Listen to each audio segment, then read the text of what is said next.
আচ্ছা, কাউকে যদি ইচ্ছাকৃতভাবে শারীরিক আঘাত দেওয়াটা দোষের হয়, তবে কাউকে ইচ্ছাকৃতভাবে মানসিক আঘাত দেওয়াটা দোষের নয় কেন? যদি কোনো মানুষ হত্যাকারীকে শাস্তি দেওয়াটা ন্যায় বিচার বলে, তবে মন ভেঙে দেওয়া মানুষগুলোর শাস্তি হয় না কেন? তার কি এইটাই কারণ যে শারীরিক আঘাত বাইরে থেকে দেখা যায় আর ভেতরের আঘাতগুলো বাইরে থেকে দেখা যায় না?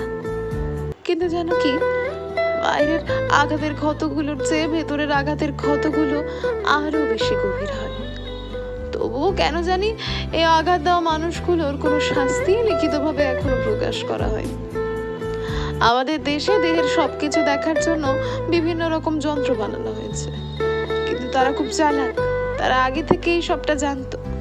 তাই তো আজও মনের ভেতরের ক্ষত মাপার যন্ত্র আবিষ্কার হয়নি, হৃদস্পন্দন মাপার যন্ত্র পর্যন্ত বানিয়ে ফেলছে, কিন্তু আমাদের মস্তিষ্কের ভেতরে যে কত রকম চিন্তা, কত রকম ভাবনা, এইগুলো মাপার যন্ত্র এখনো কেউ আবিষ্কার করেনি। তারা সবটা জানতো আগে থেকে। তারা এটাও জানতো, যদি এসব কখনো তারা আবিষ্কার করে ফেলে, হয়তো তাহলে পৃথিবীর সবাই কারাগারের ভেতরে থাকবে।